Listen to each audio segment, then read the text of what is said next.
Right, hello and welcome once again if you've just joined us.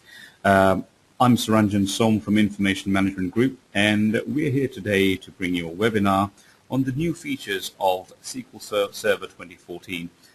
This webinar today is the first of a four-part series of webinars which we'll be bringing to you throughout from today through to the month middle of July.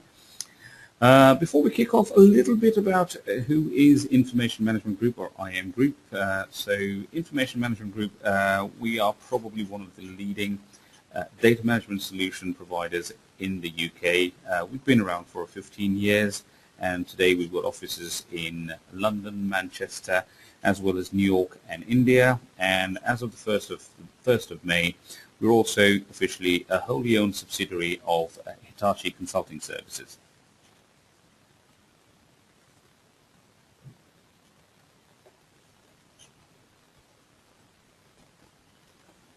In terms of how IM Group operates as a business, we have an advisory function, a delivery function, and a managed services function.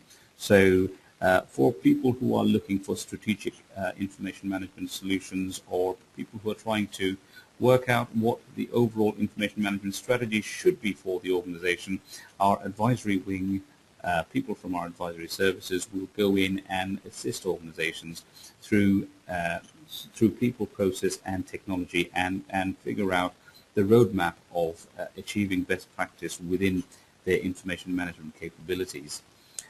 Taking on from our advisory services, our delivery wing is all about core delivery across database management, BI, content management and collaboration, relationship management and CRM, user experience and UI, infrastructure deployment, technology platforms, data integration, and application integration. After we've delivered our projects around the organizations that we're working with, the delivery team hands over the responsibility for maintaining and doing post-implementation support to our managed services team, who will then support our clients through application support, service operation, help desk, operational support, hosting, and application development. So that's a bit about IM Group, Information Management Group. Obviously, you can ask us more questions about who we are and what we do. There is a question button on somewhere on your screen which you can ask questions through. We will take most of the questions offline, and we'll respond back to you. But if there are any specific questions around some of the technological elements that we are talking about today, we will try and answer those questions today within the webinar itself. But as I said, this is the first part of a four-part webinar series that we're running from now till the middle of July. And if there are specific things that will get covered in those webinars, I will point them out specifically to you, and you'll get more information on those topics and aspects in those particular webinars. So instead of showing you a customary agenda slide, what I decided to do today is actually borrow a slide from our partners at Microsoft, showing you the evolution of SQL Server as a data platform, and this is starting all the way from SQL Server 2000, which initially established itself as a mission-critical database way back in the year 2000, and how SQL Server has then gone through this journey of taking itself as a database, starting with a modern database platform, becoming a mission-critical database, adding on features around performance and productivity, self-service BI, cloud readiness, and today with SQL Server 2014, special features that make SQL Server truly mission-critical and provide you with a performance, with the type of performance that you cannot just get within your on-premise systems and appliances, but also scaling out that performance into the cloud and using the elasticity of the cloud to provide you with the kind of performance that you're looking for in particular scenarios. Now, SQL Server 2012 itself had a number of features, especially around around performance, around high availability, around data quality, data quality, visualization, and cloud connectivity. SQL 2014 actually takes on those features and obviously takes SQL Server to that next level, where SQL Server can truly compete today as an enterprise-level database for both transactional as well as analytical workloads.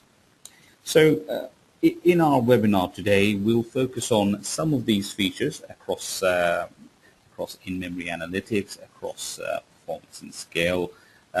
Look at some of the more hybrid and optimized cloud features within SQL Server.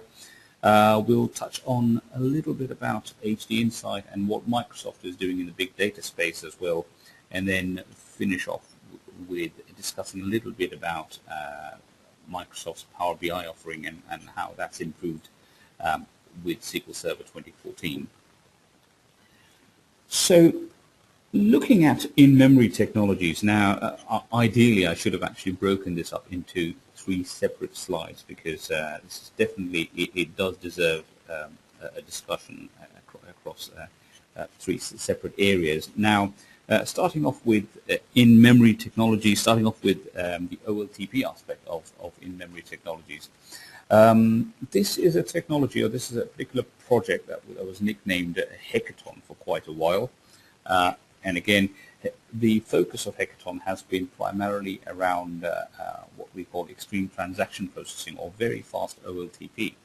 And the way Microsoft has enabled the Hackathon features, or the in-memory optimization features, is primarily through the use of being able to, first of all, extend the schema creation routines within SQL Server almost seamlessly into the in-memory space. And again, when we look at the specific webinar on in-memory technologies, we'll go into this in a lot more detail.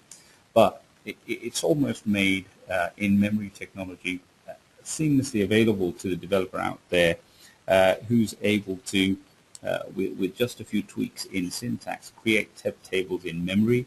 And the reason why this is really path-breaking from an OLTP perspective is with Hackathon, or with the in-memory features, the optimization has happened specifically around some of the locking mechanisms and the latching mechanisms that allow very, very low latency in terms of transactions that are taking place. So if you kind of think of how an ACID transaction actually takes place within the database, and if you think of the types of locks that need taking out within those transactions for them to take place one after another, if you now imagine a scenario where a lot of those restrictions around locking have actually been lifted, that kind of opens up a completely new world in terms of reaching the levels of performance that you can achieve within in-memory OLTP.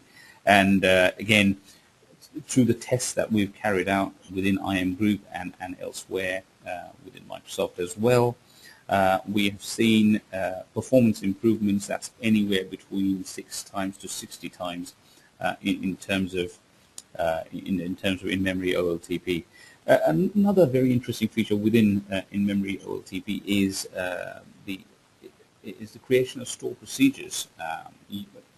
If you are exclusively using in-memory tables within your stored procedures, then there is an option that allows you to compile the stored procedures directly down to native code, which means unlike unlike T-SQL stored procedures, which are interpreted at runtime, these stored procedures are compiled down to machine code level, where it again leverages the power of the CPU and memory within the machines to a much higher degree. Looking at the next in-memory feature, which is around in-memory data warehousing. Now, obviously, you do have to keep in mind that in-memory OLTP and in-memory data warehousing are 2 slightly different workloads, and obviously the considerations there are slightly different. It's 2 different use cases. So when we're talking about in-memory data warehouses, we're primarily talking about the feature which got introduced in SQL 2012, which was the cluster column store indexes. Now, with 2014, SQL Server, if you remember, in 2012, the cluster column store indexes were not updatable, so you could just create them once, and updating them were a bit of a pain. So with 2014, that pain has actually gone away, and the folks at the Microsoft team have done some really clever stuff to make the clustered column store indexes fully updatable. What we've also received in those particular areas is a huge amount of performance gain, around the clustered column store indexes, but also higher data compression associated with column store indexes. Again, both of these features contributing significantly to the performance of data warehousing workloads. So across OLTP and data warehousing, I would say in-memory has played a very big role in 2014 rollout. Something I would also add while we're talking about in-memory technologies is the SSD buffer pool extension. Now, this can obviously be confused a little bit with the hackathon feature or the in-memory OLTP feature, but primarily this is where we're talking of specifically using an SSD buffer pool to literally pin certain very often used tables to faster I/O. So if you think of tables you're looking up very often, so for instance, particularly in a data warehousing scenario, if you've got a set of dimension tables that you're constantly looking up, then it would make a lot of sense to pin those tables to your SSD buffer pool. Right, so well, again, in a nutshell, that's about the in-memory technologies. We'll be looking at that in a lot more detail in one of the upcoming webinars, and I know most of you in today's webinar have actually registered yourself for all three other webinars as well. So yeah, we'll look forward to seeing you on that webinar as well on in-memory technologies. Looking next at high availability. Now again, especially if you're if you come from the DBA world, or if your job responsibility is around ensuring the reliability and availability of SQL Server, then once again SQL 2014 kind of adds on to the reliability features and the high availability features that were already there. So always on, as you know, was already part of SQL 2012, but now, and this is something that I'll describe in the next couple of slides as well, especially with the importance of the cloud and Microsoft's own interpretation of the cloud with SQL Azure. What we are seeing constantly is new features being created within the cloud space that actually lends to the enhancement of SQL Server 2012's kind of on-premise availability and reliability features. So some of them include, for instance, being able to create replicas of on-prem databases within Azure. So there are wizards in place now that actually make this step increasingly seamless and easy for DBAs to actually carry out. The number of secondary replicas as well has now increased from 4 to 8. You can actually use failover cluster instances, or rather, you can use cluster shared volumes for failover cluster instances as well, and also in terms of being able to monitor and manage the always-on features. There are new functions and new dynamic management views, or DMVs, that have been added to the system as well. As well as that, the index operation event class has also been added to SQL 2014. That allows you to now do a lot more online database operations rather than having you to take the database offline to carry out certain tasks. So that again is another added feature within SQL Server's high availability functionality. Talking about the cloud again, I mean, obviously, if you've been to any Microsoft presentation in the recent past, or if you've seen Satya Nadella or anyone from Microsoft talk about Microsoft's direction and vision going forward, it's all about devices and services, and the cloud or Azure is obviously one of the key focus areas of Microsoft in the next few years. So SQL Server is no exception. We are constantly seeing a move for a number of our clients kind of who are looking at SQL Azure or Azure itself as a platform to take their on-premise workloads off to a secure, well-managed platform beyond the boundaries of the organization, and of course, in return, getting the kind of scalability and elasticity that they wouldn't have ever got in the past, and also that too at a cost point that can slowly kind of creep up incrementally, rather than you having to make a massive upfront investment in an infrastructure that you probably don't need on day one. So, looking at some of the features of the hybrid cloud and how SQL kind of integrates with that, as I mentioned already, you can now seamlessly carry out backups onto Azure. You can use Azure Blob Storage as well, and also you can restore back from Azure Storage right onto your on-prem databases. In addition to that, of course, you can now again very easily deploy your on-prem SQL databases onto Azure VMs as well, just like you would do onto any other virtual environment. Again, from a BI perspective as well, especially with the development of Power BI and the way Microsoft is rolling out BI functionality in an incremental basis, which was, if you think of how Microsoft has operated in the past with every version of Office coming out once every 3 years or once every 5 years, this is a significant kind of break away from that pattern, where within Office 365 and Power BI, we are seeing incremental functionality being delivered almost every month as an incremental drop.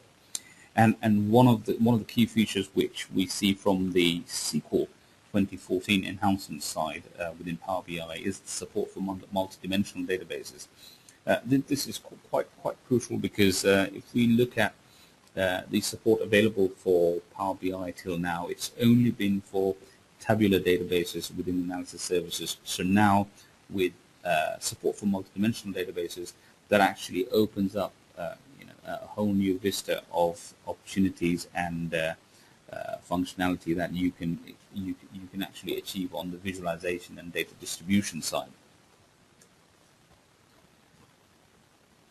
Big data, of course, that's probably one of the biggest things people are talking about today, and Microsoft, of course, has not kind of stayed away from the big data conversation. Now, again, I don't want to go into a really long-winded conversation around big data. What is big data? Why are people doing big data? But what I've got on this slide is almost like it's almost a decision tree that allows you to decide whether you actually have a big data problem, and if you do, whether you should go with a good old plain vanilla SQL Server solution, or should you go for a Hadoop-based solution. And obviously on Microsoft's from the Microsoft's table, Hadoop has its own variant, which is called HD Insight.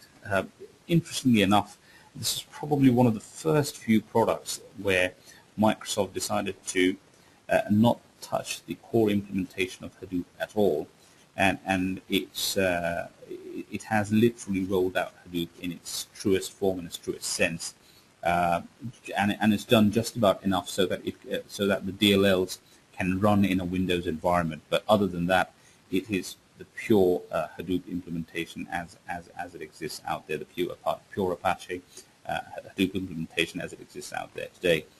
And again, kind of looking at the decision point around whether you choose Hadoop or whether you choose SQL Server. Again, in my opinion, there are kind of 2 or 3 different elements that you look at. Obviously, people talk about the volume, variety, and velocity.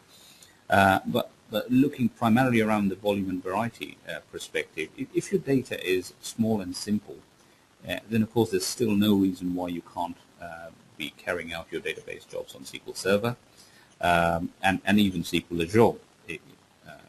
If you're looking for databases that are up to about 150 gigabytes, you can easily host a database instance on SQL Azure. We have, in the recent past, we have rolled out a massively parallel sharded version of SQL Azure as well for a major government organization. Again, we can speak about that in further detail in one-to-one conversations. But again, using the cloud, it is possible to roll out SQL Azure in a massively parallel way, but probably conversation for a different time. The SQL Server itself, starting off from the basic versions going all the way up to the enterprise version, can now easily scale up to, let's say, low tens of terabytes.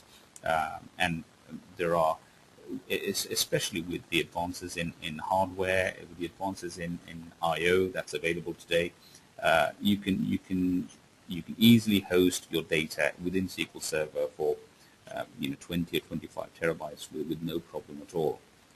If you're looking at a slightly significantly larger workload than that, but you're still dealing with relatively structured, possibly numeric data, SQL Server still has a solution for you, which is SQL Server's Parallel Data Warehouse. And again, the code base of Parallel Data Warehouse straddles somewhere between SQL 2012 and SQL 2014. But again, the Parallel Data Warehouse implementation of SQL obviously gives you scalability easily up to 6 petabytes of data, and 6 petabytes by any means is, I would say, a significant amount of data that you're dealing with. But of course, if your problem is either much more complex from a data structure perspective, if your data is changing every day, for instance, if your data structures are changing every day, or if you're dealing with a lot of information that's not even vaguely numeric, so mostly text-based information, and on top of that, if the volume of data that you're dealing with far exceeds the compute capability of what you have today on-premise as a relational database, then you definitely are looking at the big data space. So, we're talking here about several petabytes of data, and some of you might say, that's possibly physically not possible to have that amount of data within the organization. Probably not, but if you are looking at, especially incorporating most machine-to-machine communication information, if you're trying to incorporate call detail records, for instance, if you're trying to incorporate external information from social sources, if you're looking at sentiment analysis and social behavior analysis, then getting into the petabytes definitely is not unheard of, and we are currently in conversations with several of our clients where such implementations are underway. Well, with that, we come to the end of the presentation today.